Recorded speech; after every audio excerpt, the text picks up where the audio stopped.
En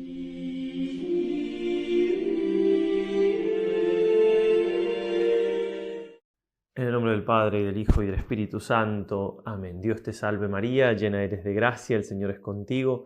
Bendita tú eres entre todas las mujeres, y bendito es el fruto de tu vientre Jesús.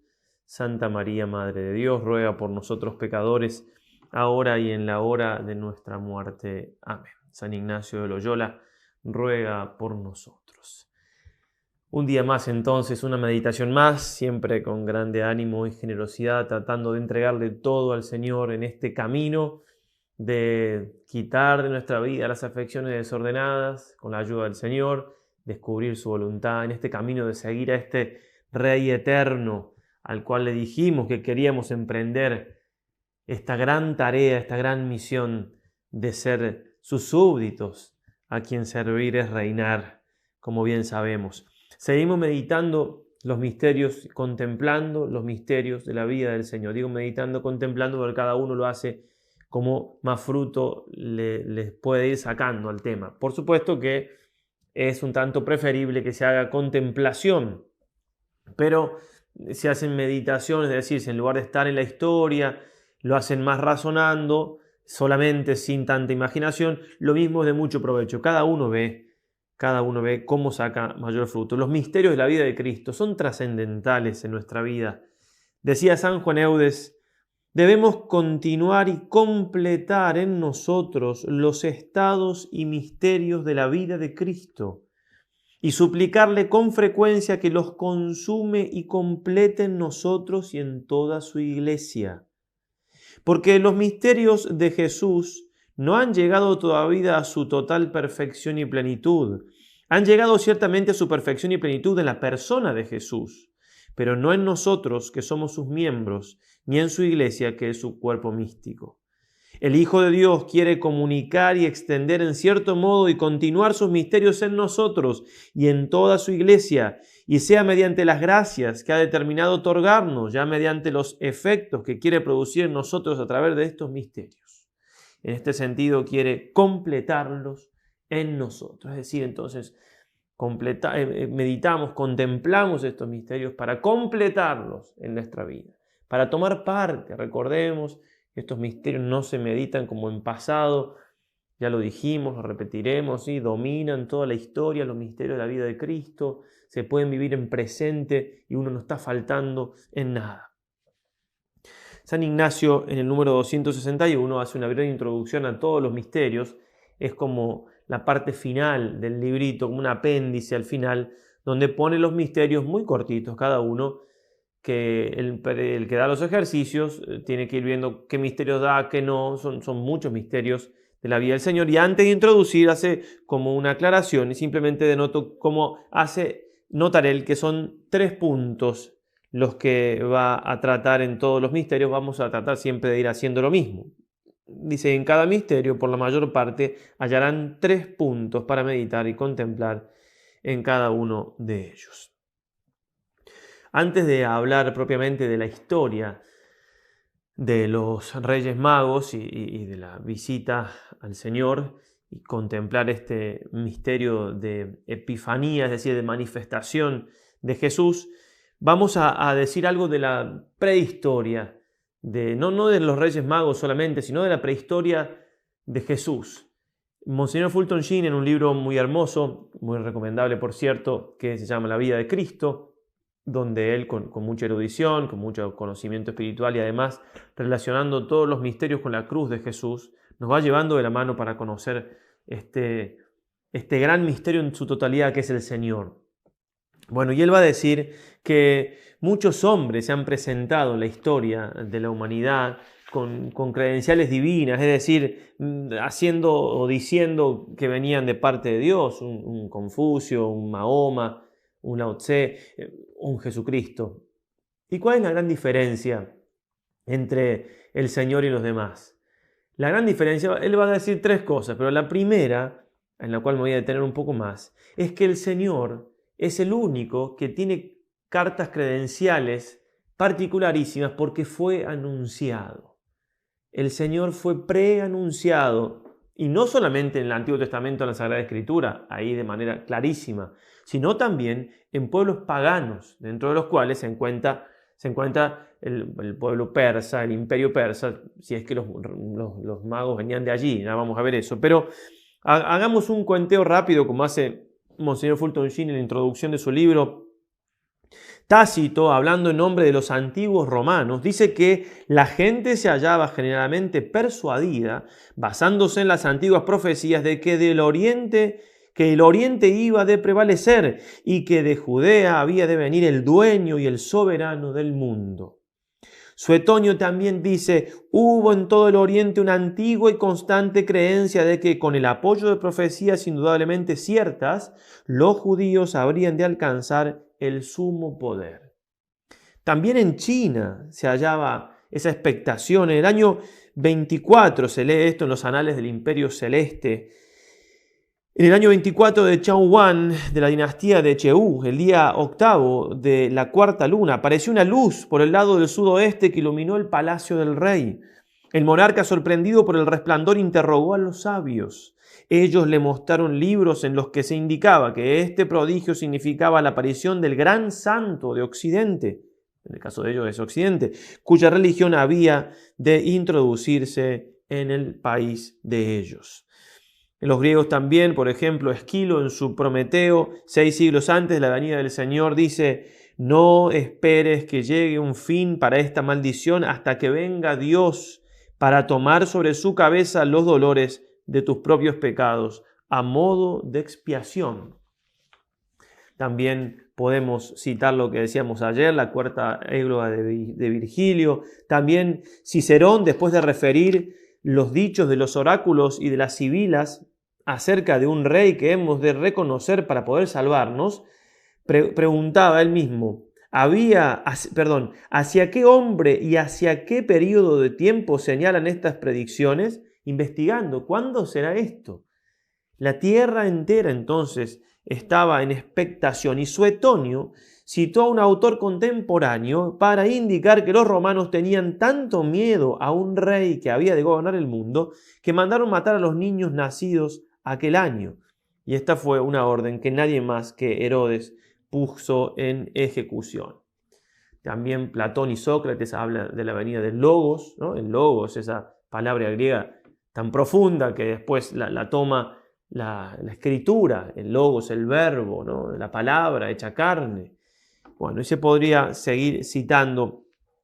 Entonces vemos cómo esto del imperio persa o de los reyes magos es parte de una gran expectación del mundo en ese tiempo. Incluso el mismo Fulton Sheen dice que al imperio persa pueden haber llegado los oráculos de Daniel, es decir, también que lo del pueblo judío se haya extendido y lo conocieran también por ese lado. Primer hecho entonces que hace que el Señor venga con credenciales que acabamos de mencionar. Es el único que llega habiendo sido anunciado. Y dos cosas más muy brevemente. En segundo lugar, que el Señor es el único que divide la historia en dos.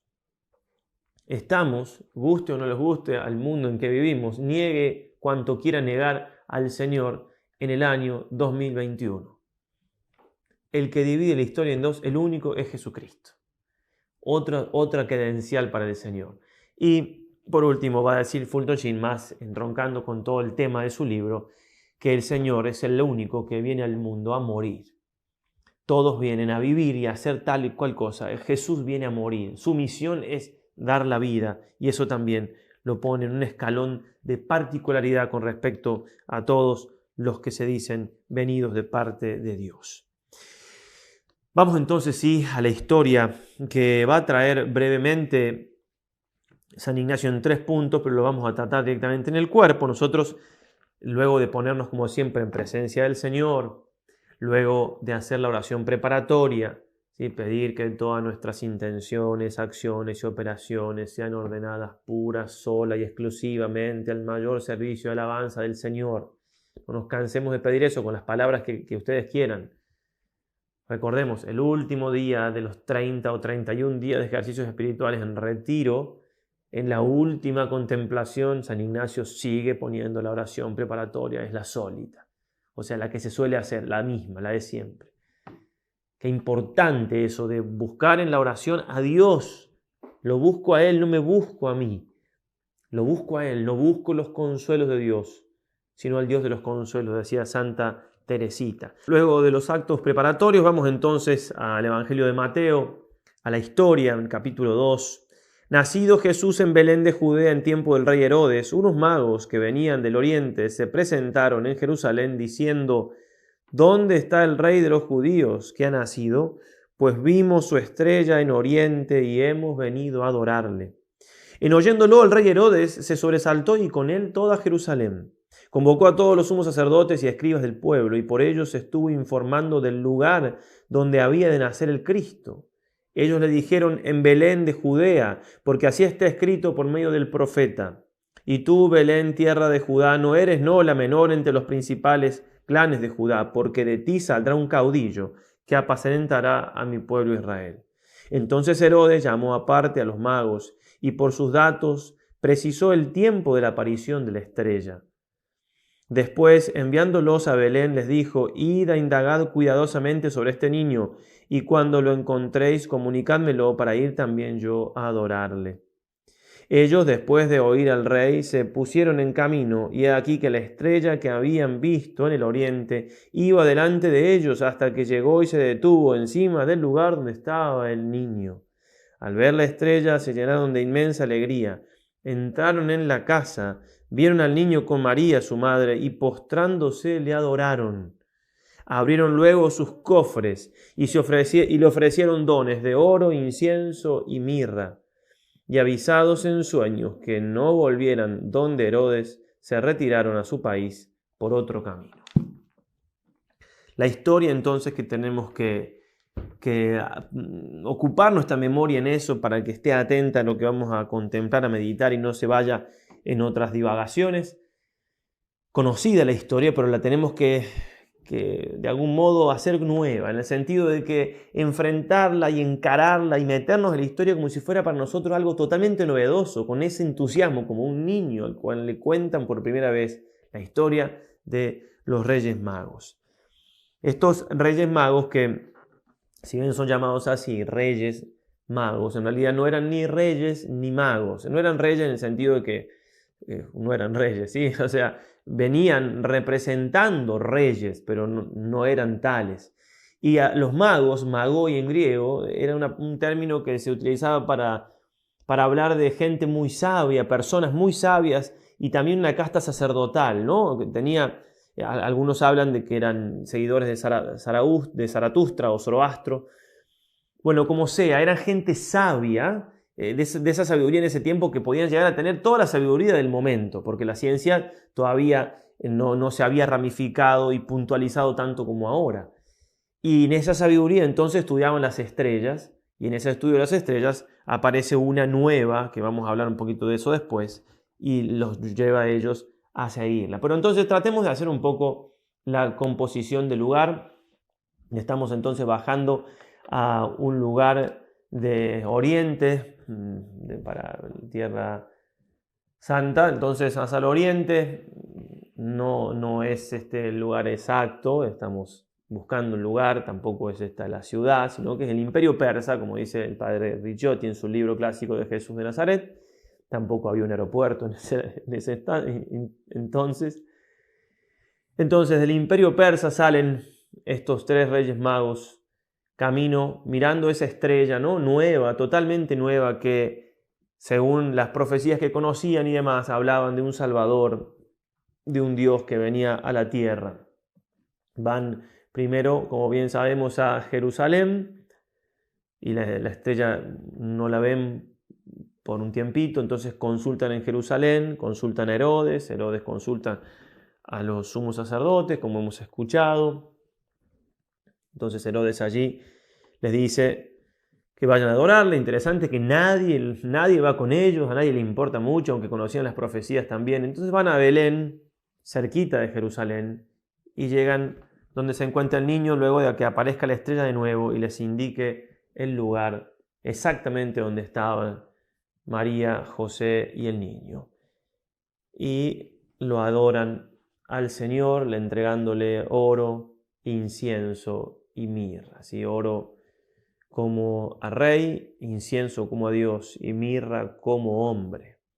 Como señor Fulton Sheen va a decir, la mirra que es propia, se usaba en ese tiempo para enterrar a los muertos, está presente otra vez. Entonces la cruz, mediante la mirra, está presente en el nacimiento, siempre mostrando esa unión de la cruz con todos los misterios del Señor. Luego de la composición del lugar, entonces, que como sabemos en la contemplación puede ser toda la contemplación, una composición del lugar extendida, estar ahí en la historia como un esclavito indigno, acompañar a los reyes en ese caminar, los miedos que habrán tenido, la confianza, ese impulso interior que va a decir San León Magno que en un sermón de la Epifanía, fuera de aquella especie que inmutaba a sus ojos de exteriormente la estrella, un rayo de luz más brillante infundía en sus corazones en la claridad de la fe. La fe los movía. Al estilo de Abraham que sale de su tierra, esa fe y esa confianza en ese Dios. Un camino largo, dejar todo, bueno, acompañarlos a ellos para lograr nosotros sacar fruto y reflectiendo nosotros mismos. San Ignacio, vamos a hacer 3 puntos entonces como él nos pide. San Ignacio en el primer punto va a decir: primero, los 3 reyes magos, guiándose por la estrella, vinieron a adorar a Jesús diciendo: vimos la estrella en el oriente y venimos a adorarle. Déjenme leerles algo acerca de la estrella. Yo, por lo que puedo entender de la Escritura, la estrella es un milagro, algo creado milagroso por Dios. Voy a leer a Santo Tomás, que también sigue a San Agustín y a otros más, como por ejemplo a San Juan Crisóstomo. También el padre Ricciotti, en esa vida de Cristo tan conocida, dice lo mismo. Bueno, no es un dogma de fe esto, pero simplemente leo la suma para que no le tengan miedo a la suma teológica de Santo Tomás. Hay cosas fáciles de entender y de mucho provecho. Hace unos meses hubo una conjunción de Saturno y Júpiter y se vieron en el cielo, y 800 años no van a pasar para que se vean de nuevo, y decían que eso había pasado en el tiempo de Jesús. Como digo, cada uno piensa un poco lo que quiere, no es dogma de fe, pero yo por lejos me inclino a pensar esto que dice Santo Tomás. Se pregunta justamente si la estrella era una estrella que fue creada milagrosamente o no.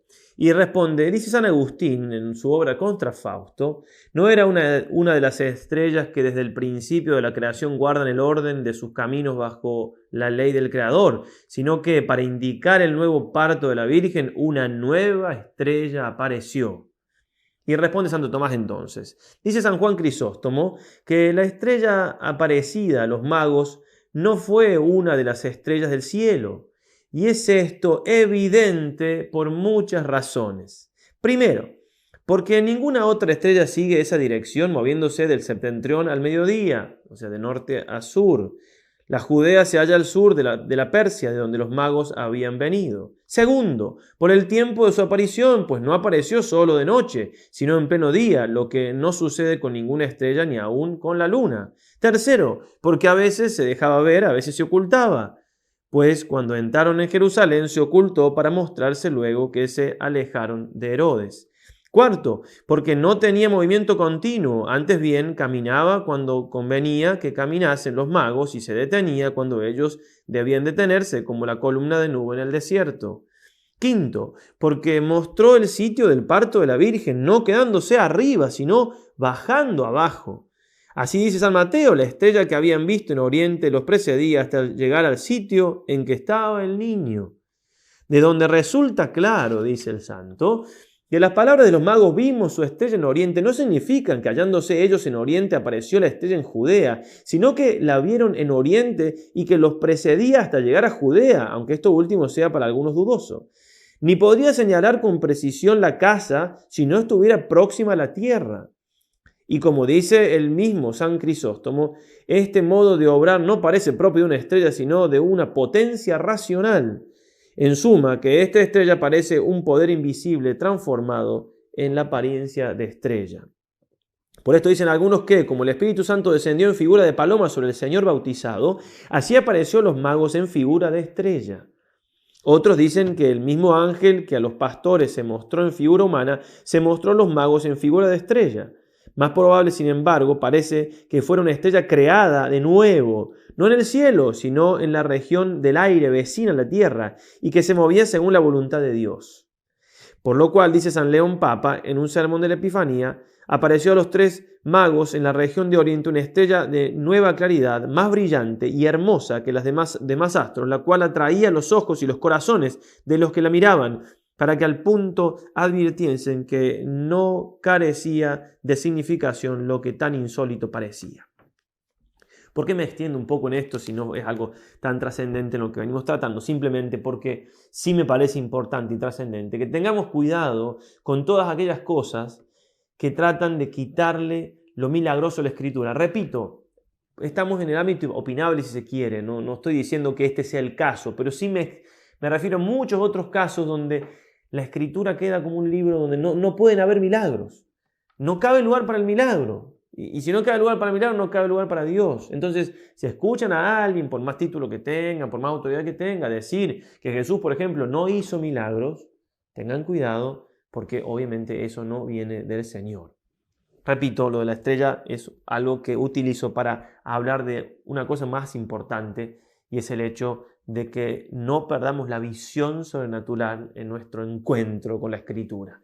No perdamos esa visión de que Dios es el que inspiró la Escritura y Dios es el que obra en la historia siempre con toda su libertad y con la capacidad total y omnímoda de poder hacer milagros. En este punto entonces, ¿qué vamos a decir? Voy a simplemente hacer notar este hecho de los magos y el ejemplo de ellos de seguir una emoción interior, siguiendo esto que decía el Papa San León.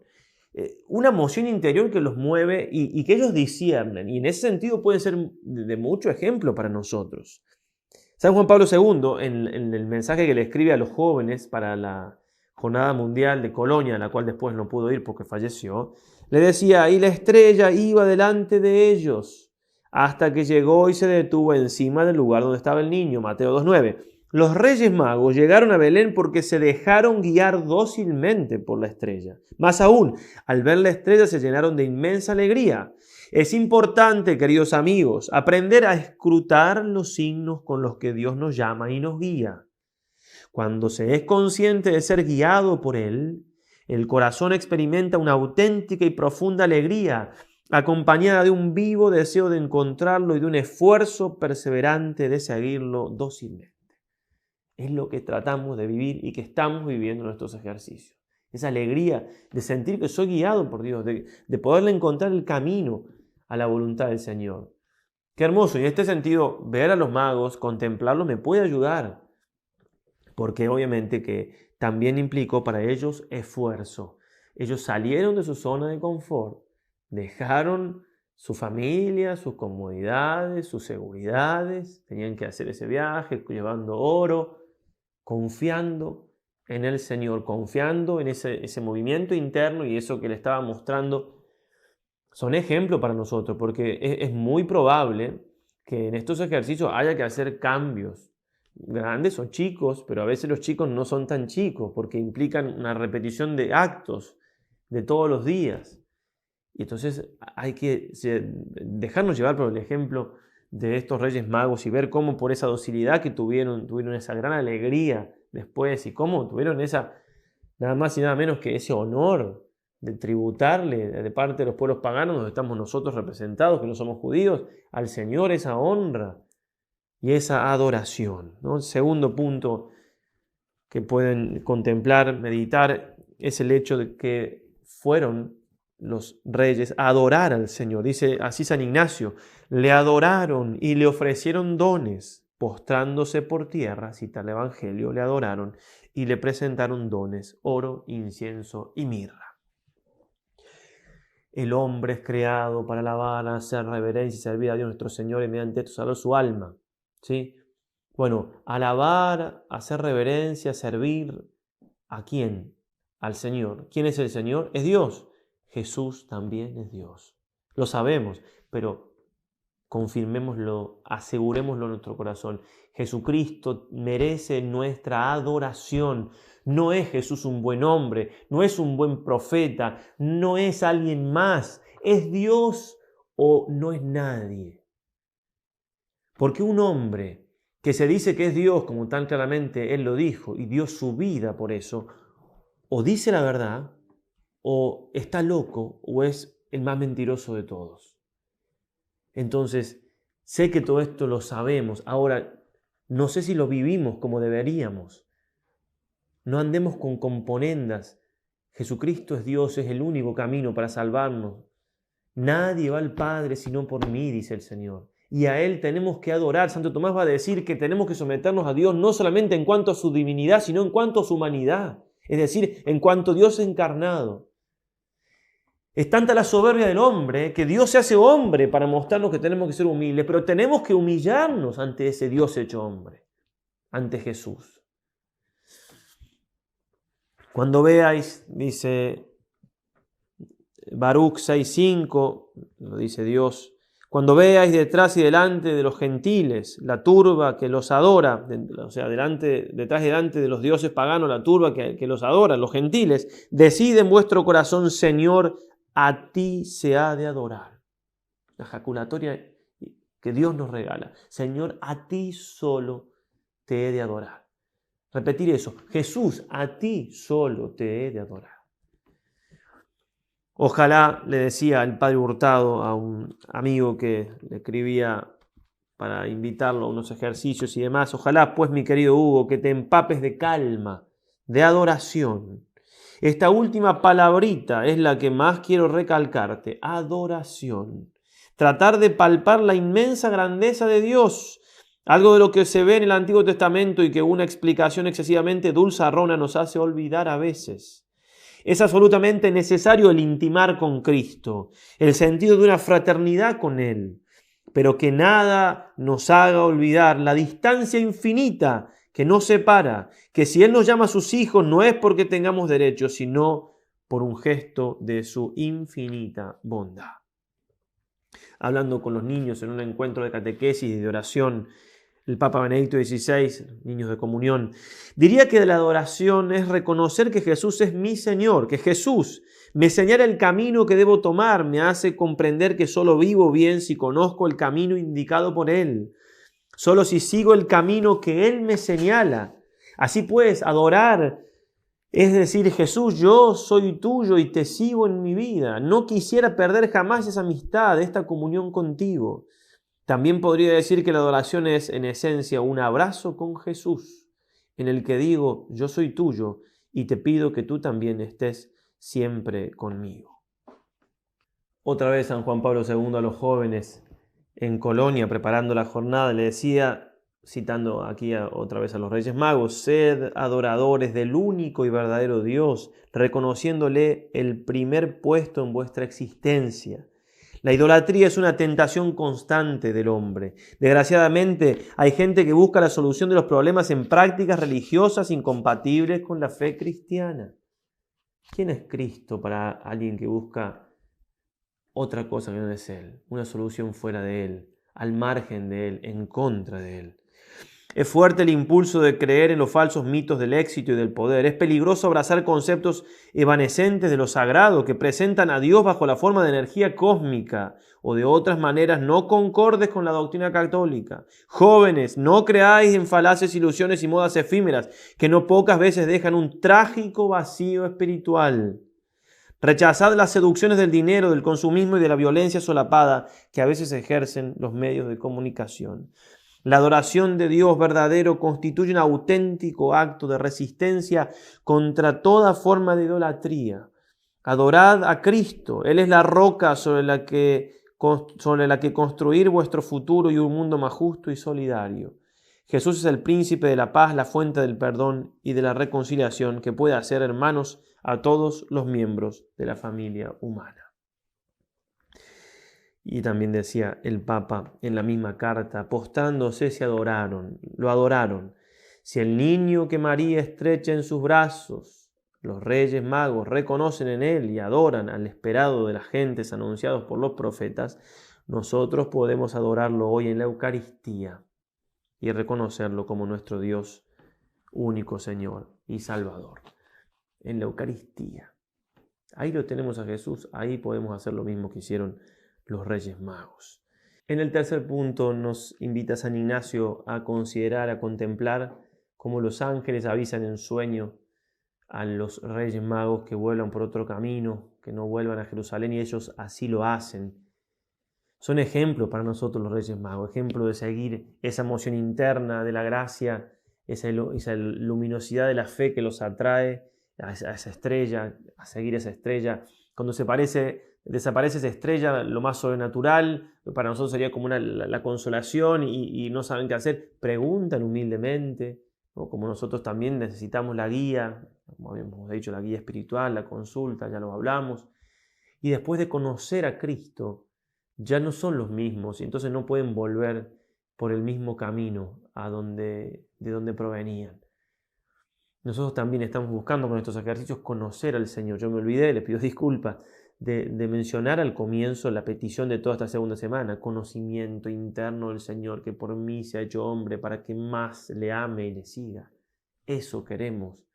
Y si llegamos a conocerlo al Señor, en cuanto lleguemos a conocerlo, en esa medida vamos a cambiar de vida, vamos a ser otro, vamos a volver por otro camino a nuestras actividades cotidianas, vamos a ser otras personas, porque eso hace cuando el Verbo ilumina el alma de alguien en esta parte más iluminativa que estamos transitando, tratando de ser iluminados por el Señor. Contemplar entonces ahí y sacar fruto de estos hombres, contemplar también para sacar fruto por el contraste del claroscuro a Herodes. Monseñor Fulton Sheen va a decir que Herodes es de aquellas personas que le gusta conocer la religión, pero que no se inmiscuyen con ella, no hacen ningún acto de entrega, de voluntad, de afecto, es simplemente algo intelectual, como quien quiere conocer algo más culturalmente. Obviamente eso no trae ningún provecho, obviamente que no. Termino, pueden seguir en este punto, a mí no me da por cuestiones de tiempo, pero termino con un párrafo muy hermoso de San Juan de Ávila. Después de citar el santo, aquella frase de la Escritura donde dice que lo vimos sin hermosura, hablando del Mesías, del siervo sufriente, dice, no tenía hermosura a los ojos de los judíos, que no tenían fe, que lo veían solo con ojos humanos, ante quien la cruz es un escándalo. Pero a quien lo mira a Jesús con los ojos de la fe, con los ojos del entendimiento, con los ojos del corazón, creyendo que Dios hecho hombre, Él siempre es hermoso. Y va a decir entonces, así pues, os parezca Cristo, esposo hermoso, siendo Dios hermoso, palabra junto al Padre. Hermoso también en el vientre de la madre, a donde no perdió la divinidad y tomó la humanidad. Hermoso el Verbo nacido infante, porque aunque Él era infante que no hablaba, cuando mamaba, cuando era traído en los brazos, los cielos hablaron, los ángeles cantaron alabanzas, la estrella trajo los reyes magos, fue adorado en el pesebre, en el que fue puesto como manjar de animales mansos. Hermoso pues en el cielo, hermoso en la tierra, hermoso en el vientre de la madre, hermoso en los brazos de ella. Hermoso en los milagros, hermoso en los azotes, hermoso convidando a la vida, hermoso no teniendo en nada la muerte. Hermoso en la cruz, hermoso en el sepulcro, hermoso en el cielo, hermoso en el entendimiento. La suma y verdadera hermosura, la justicia es Él.